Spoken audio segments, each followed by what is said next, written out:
तो यार अगर सब कुछ ठीक चल रहा है, मैं उम्मीद करता हूँ कि आप सब लोग ठीक हो। देखो इमेजिन करो तुम्हारे लिए तुम्हारा सबसे बड़ा threat the person who can steel your girl, वो कोई और नहीं बल्कि तुम ही हो। सुनने में काफी ज्यादा अजीब लग रहा है ना। ये सेम सिचुएशन हो रही है अपने मार्क भाई साहब के साथ। क्यों स्टीवन, सही बोल रहा हूँ ना मैं? क्योंकि मून नाइट का जो एपिसोड नंबर 3 है ना, उसके अंदर एक सीन जब मैंने देखा कि लाइला और मार्क आपस में बातें कर रहे हैं, वो उसको सॉरी बोल रहा है, लेकिन फिर एकदम से मार्क ऐसे हाथे खड़े कर लेता है कि नहीं अब मेरे से और नहीं होगा। तभी मेरे को ऐसा आइडिया है कि इस मार्क बच्चे का जो पत्ता है ना वो काटेगा स्टीवन। और अगर एक्चुअल में ऐसा हुआ तो क्या लाइला को डिवोर्स लेना पड़ेगा? सोच के देखो इस बारे में। और मैं इतना ज्यादा फोकस इसके ऊपर इसलिए कर रहा हूँ क्योंकि मैं यहाँ पे शायद सही हो सकता हूँ। लास्ट एपिसोड में मैंने बोला था कि कॉन्शु का अवतार हो गया, एमिट का अवतार हो गया, तो फिर इजिप्ट के बाकी सारे गॉड्स के अवतार नहीं देखने मिलेंगे क्या? इस एपिसोड में दिख गए। लेकिन अब इससे पहले कि इस एपिसोड के आप लोग डिटेल में जाए, एक बात मैं बताना चाहूंगा कि इसके अंदर कुछ चीजें थी जो मुझे उतनी पसंद नहीं आई। और इस एपिसोड के अंदर एक पॉइंट ऐसा आ गया था ना, मैं सोच रहा था कि अब तो शायद इसकी बुराई करनी पड़ेगी, लेकिन फिर जिस तरीके से इसका एंड हुआ ना, चलो उसने बचा तो लिया। और अब इतना बोलने के बाद मेरे को एक चीज रियलाइज हो रही है कि मैं यार एक इंपॉर्टेंट चीज बोलना भूल गया हूं। मैंने अपने इंस्टाग्राम पे एक पोल डाला था कि तुमको कौन सा वीडियो देखना है, विजय की आज मूवी रिलीज हो रही है बीस्ट या फिर मून नाइट का episode. Majority vote moon night को मिले तो मैं वीडियो बना रहा हूँ। तुमको भी अगर वोट करना है तो फिर फॉलो कर लेना, 100 के होने वाले अपने। लेकिन सिर्फ बीस्ट मून नाइट ही नहीं बल्कि अपने पास तीसरा ऑप्शन भी था, स्ट्रेंजर थिंग्स के ऊपर वीडियो बनाने का। एक दिन में 3 वीडियो पेल सकता था मैं। और अगर तुम लोग मेरा चैनल काफी टाइम से देख रहे हो तो तुमको पता है कि जब मेरे सामने एक साथ इतना ज्यादा काम आता है तो मैं उसमें से कुछ भी नहीं करता हूँ, रह गया, आलस आ गया, सॉरी। लेकिन अभी आलस को साइड में रखते हैं और बात करते हैं एपिसोड की। तो ये एपिसोड नंबर 3 जब चालू होता है ना, अपने को लाइला के बारे में कुछ इंपॉर्टेंट इन्फॉर्मेशन दी गई है, फेक वाला पासपोर्ट बनाते बनाते, कि कैसे वो इजिप्ट 10 सालों बाद जा रही है और वहां पे उसके फादर के साथ कुछ एक ट्रेजेडी हुई थी, उसका पापा कैसे मरा था, जिसको लेके सेम चीज आगे चल के एपिसोड के अंदर आर्थर भाई साहब बोलते हैं मार्क से कनेक्शन मार के, इसको पता है क्या हुआ था तेरे बाप के साथ। तो अब अपने सामने जितनी भी इन्फॉर्मेशन है ना उसको प्रोसेस करके मेरा टाइनी ब्रेन यही बोल रहा है कि अपने को एपिसोड नंबर 1 के अंदर भी ये चीज बताई गई थी कि कैसे इजिप्ट में कुछ आर्कियोलॉजिस्ट को मार दिया गया था। तो मेरे को पर्सनली ऐसा लगता है कि यहाँ पे इस बात की पॉसिबिलिटी है उनमें से एक लाइला का पप्पा था और उसी के साथ साथ और कोई नहीं बल्कि मार्क भी मर गया होगा, क्योंकि शायद उसी पहले एपिसोड के अंदर कॉन्शु मार्क को बोलता है कि मैंने तेरे को मरने के बाद जिंदा किया था। और क्योंकि अब हम लोग यहाँ पे लिंक लगा रहे हैं तो फिर मैं एक और प्रेडिक्शन मारना चाहूंगा, वो जो आर्कियोलॉजिस्ट कुछ साल पहले मरे थे उनको किसी और नहीं बल्कि आर्थर ने ही मारा होगा। और मे भी शायद वही एक टर्निंग पॉइंट था उसकी लाइफ में जिसके बाद उसने कॉन्शु को छोड़ दिया। फिर कॉन्शु भाई साहब जाते हैं, वो जो मरे हुए लोग थे उसी में से मार्क को जिंदा कर देते हैं। ऐसा मेरे को इधर लग रहा है, मे बी होप सही हो जाए। लेकिन अभी तक तो अपन एपिसोड के स्टार्ट हुए और मैंने एक बहुत इंपॉर्टेंट चीज नोटिस की कि जब वो मोहतरमा फेक वाला पासपोर्ट बना रही है और पासपोर्ट को ऐसे कवर में रखने के बाद उसको जब पंच करने की बारी आती है तो फिर पहले रखते वक्त बुक का जो खुला साइड होता है वो अपने तरफ होता है, पंच मारते ही वो अपने आप दूसरी तरफ चला गया। ये कैसे हुआ? जादू है क्या? मे भी शायद कंटिन्यूटी को लेकर थोड़ी बहुत मिस्टेक हो गई उनसे, या फिर अपने को बहुत ही ज्यादा सटल वाले हिंट्स दिए जाने कि अपन जो चीज देख रहे हैं उसके ऊपर पूरी तरह से बिलीव नहीं कर सकते। तुमको क्या लगता है? तुमको जो भी लगता है इसके बारे में नीचे कमेंट सेक्शन में बताना। लेकिन मैं तुमको एक और चीज बताना चाहता हूँ, मुझ पे हो गया क्रिकेट का भूत सवार, क्योंकि मुझे जीतना है प्लेयर स्पॉट पे 10 करोड़ तक की विनिंग। आ गया है मैच सीजन और प्लेयर स्पॉट की विनिंग का भूत तो सब पे ही चढ़ेगा। क्या तुमको नहीं पता? डाउनलोड करो प्लेयर स्पॉट, जो कि 1 करोड़ लोगों का फेवरेट फैंटेसी गेमिंग ऐप है और इस सीजन की विनिंग तो भाई बवाल है, बवाल। तो इंडिया में अब हर घर में होगा क्रिकेट का भूत सवार। प्लेयर स्पॉट पे सिर्फ स्पोर्ट्स ही नहीं बल्कि लूडो, रमी, स्नेकर्स जैसे 15 से भी ज्यादा एक्साइटिंग गेम्स हैं जिनको खेलो और जीत सकते हैं अप टू 50 लाख रुपीस। अब तुम बोलोगे इतने सारे ऐप है तो मैं सिर्फ प्लेयर स्पॉट पे क्यों खेलूं? 10 करोड़ तक की विनिंग प्राइस देख लो, है ना एकदम बवाल। और ऐसे ही रोज नए नए अलग अलग ऑफर्स आते रहते हैं। Easy withdrawal with no KYC, अब सीधा विनिंग आपके अकाउंट में। 1 करोड़ यूजर से जो कि खुद बता दे कितना ट्रस्टवर्दी और सिक्योर है, available on iOS and Android. तो ये मैच सीजन बस खुद मत खेलो, अपने दोस्तों को भी बुलाओ इस ऐप पर। रेफर और अर्न का बोनस भी है। डिस्क्रिप्शन में लिंक क्लिक करके इंस्टॉल करो प्लेयर स्पॉट ऐप और भिड़ते हैं अपनी फेवरेट क्रिकेट टीम या फिर फेवरेट गेम के साथ। Link in the description, download player spot app now.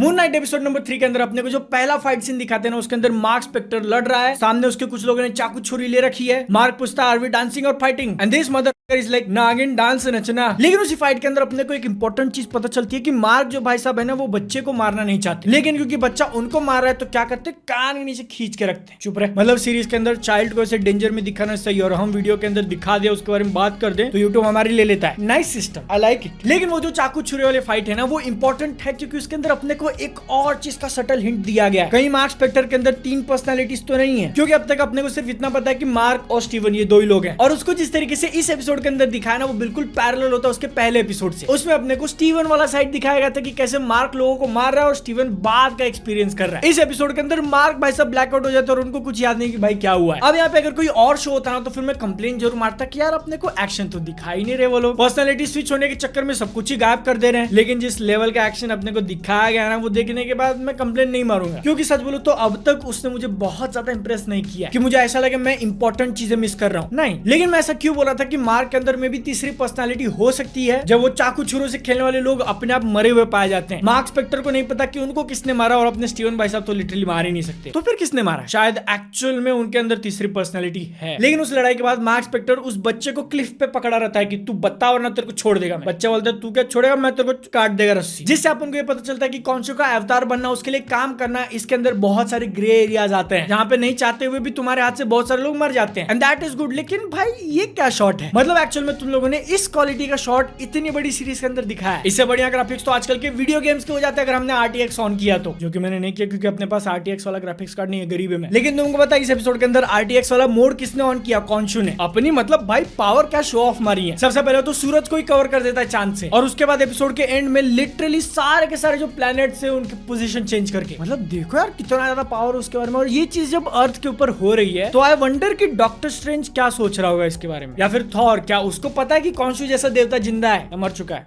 जिंदा है, मर चुका है। फाइनली अपने को इस एपिसोड के अंदर बाकी इजिप्शियन गॉड देखने मिलते हैं, और ठीक है, क्योंकि जितना इस एपिसोड के अंदर दिखाया ना, लग तो रहा है कि वो लोग कुछ बहुत बड़ा पार्ट प्ले नहीं करने वाले, जितनी आसानी से आर्थर ने उनको बनाया और वो लोग इतनी आसानी से बन गया। बस देखना ये है कि जब एक्चुअल में आर्थर एमिट को निकालने में कामयाब होता है तब ये बाकी के गॉड्स क्या करते हैं। हाँ, अभी इस वीडियो के अंदर इतने सारे प्रेडिक्शन मार रहा हूँ तो फिर एक और बोल देता हूँ कि मुझे लगता है आर्थर भाई साहब एमिट को रिलीज कराने में कामयाब हो जाएंगे। पूछ रहे हो क्यों? क्योंकि ये एक अच्छे स्टोरी टेलिंग की निशानी। अगर तुम लोग किसी चीज को एकदम स्टार्टिंग से टीज करते आ रहे हो तो उसको करके दिखाना होता है, और एमिट को एक्चुअल में रिलीज करना या आर्थर के कैरेक्टर के लिए बहुत ज्यादा इंपॉर्टेंट साबित हो सकता है। मे भी शायद तब उसको समझ में आया कि कितनी बड़ी गलती कर दी है उसने। और मैं ऐसा इसलिए बोल रहा हूँ क्योंकि आर्थर जैसे विलन को तुमने क्रिएट ऐसा किया है। इस एपिसोड के एंड में अपने को जब वो सीन दिखाया जाता है, आर्थर कॉन्शु के सामने बोल रहा है कि कैसे वो उसका अवतार होना एंजॉय करता था और वो इस बात को बहुत ज्यादा हेट करता है। इससे अपने को इतना तो अंदाजा आ जाता है कि शायद एक्चुअल में कॉन्शु के जो मेथड्स हैं उनके कारण ही आर्थर अंदर से टूटा था और साइड चेंज मार के एमिट के पास गया था। एपिसोड के अंदर वो जो एक पूरा सेक्शन रखा था ना जिसमें मार्क और लाइला उस कलेक्टर के पास जाते हैं, नॉट वेरी इंप्रेसिव। और मतलब तुम लोग सोच के देखो यार कि कितनी बार मार्क के सामने आर्थर आ जाता है और वहां से वो आसानी से निकल भी जाता है, लेकिन फिर भी पूरे एपिसोड के अंदर मार्क इतने ज्यादा हाथ पैर क्यों मार रहा है? क्योंकि उसको आर्थर को ढूंढना है। लाइक